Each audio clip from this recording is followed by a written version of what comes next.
ಹೀಗೆ ಶಾಲಾ ಕೊಠಡಿಯಲ್ಲಿ ತುಂಬಿರುವ ನೀರನ್ನು ಹೊರಹಾಕುತ್ತಿರುವುದು, ಶಾಲೆಯ ಮೇಲ್ಛಾವಣಿ ಕುಸಿಯುವ ಹಂತ ತಲುಪಿರುವುದು, ಗೋಡೆಗಳು ಅಲ್ಲಲ್ಲಿ ಬಿರುಕು ಬಿಟ್ಟಿರುವುದು ಈ ಎಲ್ಲ ದೃಶ್ಯಗಳು ಕಂಡುಬಂದದ್ದು ಮಂಚೇನಹಳ್ಳಿ ತಾಲೂಕಿನ ಹಾಲೇಹಳ್ಳಿ ಗ್ರಾಮ ಪಂಚಾಯಿತಿಯ ನಾಗರಬಾವಿ ಗ್ರಾಮದ ಸರ್ಕಾರಿ ಕಿರಿಯ ಪ್ರಾಥಮಿಕ ಶಾಲೆಯಲ್ಲಿ. ಹೌದು, ಸರ್ಕಾರಿ ಶಾಲೆಗಳ ಅಭಿವೃದ್ಧಿಯ ವಿಚಾರದಲ್ಲಿ ಸರ್ಕಾರ ಎಂದಿಗೂ ಮುಂದಿರುತ್ತದೆ ಅಂತ ವೇದಿಕೆಗಳಲ್ಲಿ ಜನಪ್ರತಿನಿಧಿಗಳ ಭಾಷಣಗಳಲ್ಲಿ ಕೇಳಿರ್ತೀವಿ. ಆದರೆ ಅದು ಭಾಷಣಕ್ಕೆ ಸೀಮಿತವಾಗಿದೆಯೇ ಹೊರತು ಅಭಿವೃದ್ಧಿಗೆ ಸಹಕಾರವಾಗಿಲ್ಲ ಎಂಬುದಕ್ಕೆ ಈ ಶಾಲೆಯೇ ಪ್ರತ್ಯಕ್ಷ ಸಾಕ್ಷಿಯಾಗಿದೆ. ಸರ್ಕಾರ ಸರ್ಕಾರಿ ಶಾಲೆಗಳ ಅಭಿವೃದ್ಧಿಗೆ ಕೋಟ್ಯಾಂತರ ರುಗಳ ಅನುದಾನ ಬಿಡುಗಡೆ ಮಾಡುತ್ತದೆ ಎಂದು ಹೇಳುತ್ತಾರೆ. ಅದು ಕಡತಗಳಿಗೆ ಸೀಮಿತವಾಗಿದೆಯಾ ಅಥವಾ ಕಾರ್ಯರೂಪಕ್ಕೆ ಬರುತ್ತಿದೆಯಾ ಅನ್ನೋದಕ್ಕೆ ಈ ಶಾಲೆ ಒಂದು ನಿದರ್ಶನ ಅಂತಾನೆ ಹೇಳಬಹುದು. ಶಾಲಾ ಕೊಠಡಿಯ ಮೇಲ್ಛಾವಣಿ ಕುಸಿಯುತ್ತಿದ್ದು, ಶಾಲಾ ಕಾಂಪೌಂಡ್ಗಳು ಶಿಥಿಲಿ ವ್ಯವಸ್ಥೆ ತಲುಪಿದೆ. ಸರ್ಕಾರಿ ಶಾಲೆಯ ದುಸ್ಥಿತಿಯಿಂದ ಈ ಶಾಲೆಯಲ್ಲಿ ಬರೀ 4 ವಿದ್ಯಾರ್ಥಿಗಳು ಮಾತ್ರ ವ್ಯಾಸಂಗ ಮಾಡುತ್ತಿದ್ದಾರೆ. ಅಂಗನವಾಡಿಗೆ 7 ಮಂದಿ ಮಕ್ಕಳು ಬರುತ್ತಿದ್ದಾರಂತೆ. 1ನೇ ತರಗತಿಯಿಂದ 5ನೇ ತರಗತಿಗಳವರೆಗೆ ಮಕ್ಕಳು ವ್ಯಾಸಂಗ ಮಾಡಬಹುದಾಗಿದೆ. ಗ್ರಾಮದಲ್ಲಿ 34 ಮನೆಗಳು ಇದ್ದು, ಶಾಲಾ ದುಸ್ಥಿತಿಯನ್ನ ಕಂಡು ಗ್ರಾಮಸ್ಥರು ಮಕ್ಕಳನ್ನ ದಾಖಲಿಸಲು ದೂರ ಸರಿಯುತ್ತಿದ್ದಾರೆ.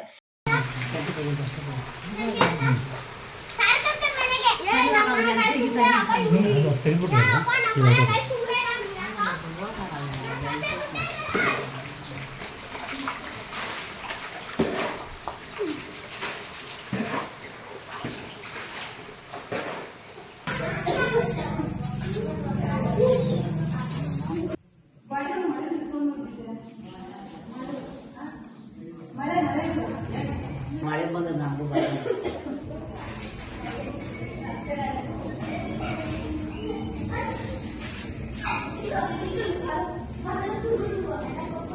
ನನ್ನ ಹೆಸರು ಜ್ಯೋತಿ ಅಂತ, ನಾಗರಬಾವಿ. ನಮ್ಮ ಸ್ಕೂಲಲ್ಲೆಲ್ಲ ನೀರು ತುಂಬ್ಕೊಬಿಟ್ಟಿದ್ದಾವೆ, ಯಾರು ಗಮನ ಹಾಕ್ಕೊಂತ ಇಲ್ಲ. ಅದಕ್ಕೆ ನಮ್ಮ ಸ್ಕೂಲ್ ಮಕ್ಕಳಿಗೆ, ನಮ್ಮ ಮಕ್ಕಳಿಗೆ ಸ್ಕೂಲ್ ಕಳ್ಸೋಕೆ ಸಹ ನಮಗೆ ಭಯ ಆಗ್ತಾ ಇದೆ.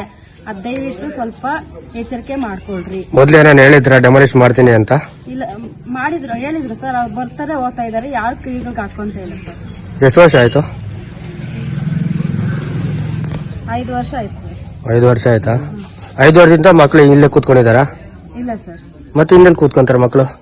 ಒಂದ್ ಬಿಲ್ಡಿಂಗ್ ಮಾತ್ರ ಚೆನ್ನಾಗಿದೆ ಅಷ್ಟೇ ಸರ್. ಅದೇ ಮಿಕ್ಕಿದ ಮಕ್ಕಳು ಎಲ್ಲಿ ಕೂತ್ಕೊಂತಾರೆ? ಅಂಗನವಾಡಿ ಮಕ್ಕಳು ಎಲ್ಲಿ ಕೂತ್ಕೊಂತಾರೆ ಅವರು? ಅದೆಲ್ಲ ಊರಲ್ಲಿ 15 ದಿವಸದಿಂದ ಬೇರೆ ಕಡೆ ಇಟ್ಕೊಂತ ಇದ್ದಾರೆ ಸರ್. ಅಂಗನವಾಡಿ ಮಕ್ಕಳಿಗೆ ಸ್ಕೂಲ್ ಇಲ್ಲ. ಮಳೆ ಬಂದ್ರೆ ಅಲ್ಲೇ ಬೇರೆ ಕಡೆ ಇಟ್ಕೊಂಡಿದ್ದಾರೆ ಸರ್. ಇನ್ನು ಕಳೆದ 5 ವರ್ಷಗಳಿಂದ ಶಾಲಾ ಮುಖ್ಯ ಶಿಕ್ಷಕರಿಂದ ಕೊಠಡಿಗಳ ದುರಸ್ತಿಗೆ ಮೇಲಧಿಕಾರಿಗಳಿಗೆ ಪತ್ರದ ಮುಖೇನ ಮನವಿ ಸಲ್ಲಿಸುತ್ತಿದ್ದಾರೆ ಎಂದು ತಿಳಿದು ಬಂದಿದೆ. ಆದರೆ ಮಕ್ಕಳ ಸಂಖ್ಯೆ ಕಡಿಮೆ ಇರುವುದರಿಂದ ಅಧಿಕಾರಿಗಳು ದುಸ್ಥಿತಿಗೆ ಮುಂದಾಗುತ್ತಿಲ್ಲ ಎಂಬ ಆರೋಪಗಳು ಸಹ ಕೇಳಿಬರುತ್ತಿದೆ. ಶಾಲೆಯ ದುಸ್ಥಿತಿಗೆ ಆಡಳಿತ ಯಂತ್ರ, ಶಿಕ್ಷಣ ಇಲಾಖೆ ಅಧಿಕಾರಿಗಳು, ಸ್ಥಳೀಯ ಸದಸ್ಯರು ಎಲ್ಲರೂ ಸಹ ನೇರ ಹೊಣೆಯಾಗಿದ್ದಾರೆ. ಕಿರಣ್ ಕುಮಾರ್ ಅಂದ್ಬಿಟ್ಟು ನಾನು ಹಳೆಹಳ್ಳಿ ಗ್ರಾಮದವನಾಗಿದ್ದು, ಮತ್ತೆ ಇಲ್ಲಿ ನಮ್ಮ ಗ್ರಾಮಕ್ಕೆ ಹತ್ತಿರ ಇರ್ತಕ್ಕಂಥ ನಾಗರಬಾವಿ ಗ್ರಾಮದಲ್ಲಿ ಇಲ್ಲಿನ ಶಾಲಾ ಕಟ್ಟಡಗಳು ತುಂಬಾ ಕಳಪೆಯಾಗಿ, ಕಾಮಗಾರಿ ಅಂತಲ್ಲ, ಇದರ ದುಸ್ಥಿತಿ ತುಂಬಾ ಕೆಟ್ಟದಾಗಿದೆ ಇಲ್ಲಿನ ಪರಿಸ್ಥಿತಿ. ಮತ್ತೆ ಇಲ್ಲಿ ಯಾವ ಕ್ಷಣದಲ್ಲಿ ಇದು ಮೇಲೆ ಮೋಲ್ಡ್ ಹಾಕಿರೋದು ಬೀಳುತ್ತೋ ಗೊತ್ತಿಲ್ಲ. ಇವತ್ತು ಸರ್ಕಾರ ಶಿಕ್ಷಣ ಹಳ್ಳಿಗಳಲ್ಲಿ ಮಕ್ಕಳಿಗೆ ಶಿಕ್ಷಣವನ್ನ ಕೊಡಬೇಕು ಅಂತ ಅಂದ್ಬಿಟ್ಟು ಹೇಳ್ತಾ ಇದ್ದಾರೆ. ಆದ್ರೆ ಕನ್ನಡ ಶಾಲೆಗಳು ಇವತ್ತು ಮುಚ್ಚತಕ್ಕಂತ ಪರಿಸ್ಥಿತಿ ಇವತ್ತು ನಿರ್ಮಾಣ ಆಗಿದೆ. ಇದೊಂದು ತಲೆ ತಗ್ಗಿಸಬೇಕಾದಂತಹ ವಿಚಾರ ಆಗಿದೆ. ಹೀಗಾಗಿ ಸರ್ಕಾರ ಕನ್ನಡ ಶಾಲೆಗಳನ್ನ ಮತ್ತೆ ಹಿಂದುಳಿದಿರ್ತಕ್ಕಂಥ ಹಳ್ಳಿಗಳಲ್ಲಿ ಕನ್ನಡದ ಶಿಕ್ಷಣವನ್ನ ಅಭಿವೃದ್ಧಿ ಮಾಡತಕ್ಕಂಥದ್ದು, ಮತ್ತೆ ಮಕ್ಕಳಿಗೆ ಶಿಕ್ಷಣವನ್ನ ನೀಡತಕ್ಕಂಥದ್ದು, ಮತ್ತೆ ಕನ್ನಡತನ ಉಳಿಬೇಕು ಅಂದ್ರೆ ಶಿಕ್ಷಣ ಮಕ್ಕಳಿಗೆ ಗ್ರಾಮೀಣ ಭಾಗದಲ್ಲಿ ಮಕ್ಕಳಿಗೆ ಶಿಕ್ಷಣ ದೊರೆಯಬೇಕು ಅಂತಂದ್ರೆ ಎಷ್ಟೊಂದು ಅವ್ಯವಸ್ಥೆ. ಇಲ್ಲಿ ಟೀಚರ್ಸ್ ಕೂಡ ತುಂಬಾ ಒಬ್ಬರೇ ಒಬ್ಬರಿದ್ದಾರೆ.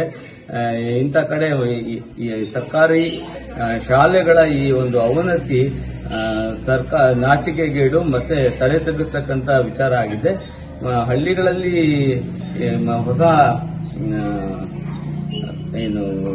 ಶಾಲೆಗಳನ್ನ, ಹೊಸ ಕಟ್ಟಡವನ್ನ ಇಲ್ಲಿ ಕಟ್ಟಬೇಕಾಗತ್ತೆ. ಅದು ಒಳ್ಳೆ ಗುಣಮಟ್ಟದಿಂದನೂ ಕೂಡಿರಬೇಕು. ಮತ್ತೆ ಮಕ್ಕಳ ಜೀವದ ಜೊತೆ ಶಿಕ್ಷಕರ ಜೀವದ ಜೊತೆ ಚೆಲ್ಲಾಟ ಆಡೋದನ್ನ ನಿಲ್ಲಿಸಬೇಕಾಗತ್ತೆ.